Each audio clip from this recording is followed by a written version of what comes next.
moving on, gonna talk about Ole Miss real quick.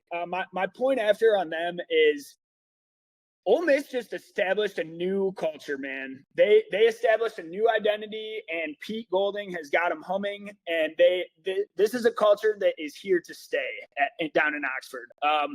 You can tell the players love playing for this guy.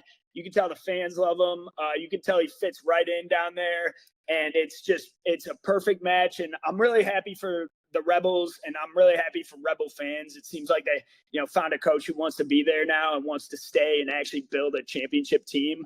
They were so close this year. Really, really respect what they were able to accomplish. I didn't pick them against Georgia, so that shocked me, and was so impressed with what Chambliss was able to do. Chambliss was phenomenal once again. I mean, Miami, he still almost won the game. If it weren't for Beck's legacy drive, Ole Miss wins this game. They were right there. They took the lead with three minutes to play. Chambliss delivered the dime, and he almost delivered the game winner on the final throw, which some are asking if there should have been a PI called on it.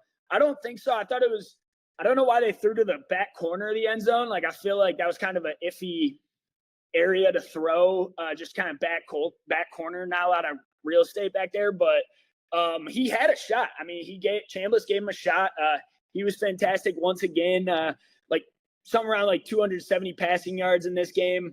I will say the one area where I thought Chambliss needed to do more was running the football and picking up first downs with his legs. I thought that was kind of what he could have done more against Georgia too. Only 7 rushing yards in this game, which I know a lot of that has to do with sacks, but I believe he only escaped the pocket and really took off one time, if I'm not mistaken, on one occasion for 19 yards. And that was a hell of a play where he really, extended, got the first down, 19 yards, and kept the drive moving. I thought he could have done that a little more. It might have, set up their chances a little better, but they had a chance to win, man. Their defense ultimately could not make enough plays. Ole Miss not going anywhere. They're here to stay. They're established.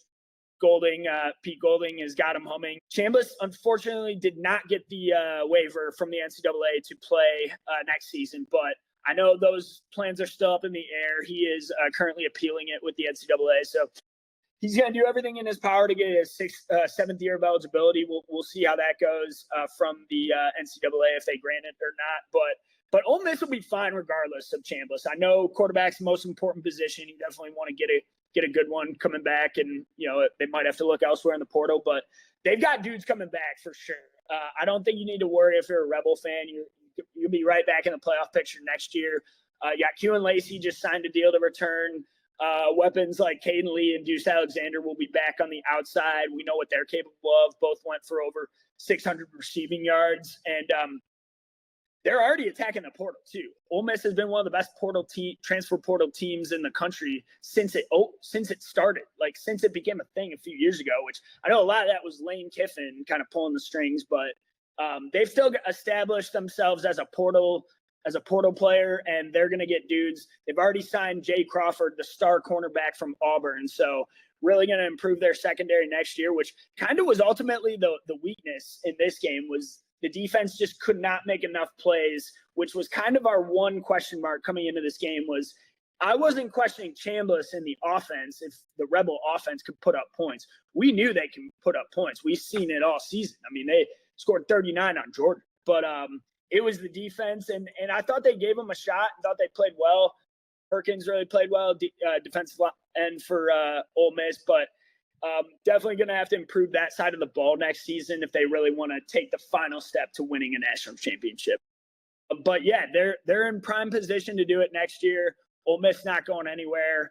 Pete Golding's going to build this thing up, and I know Rebel fans cannot wait for the LSU game next year. I believe it is in Oxford. I believe Kiffin will be returning to Oxford at a home game at Ole Miss, so that'll be a fun one. We'll be interested to see how the crowd treats him there.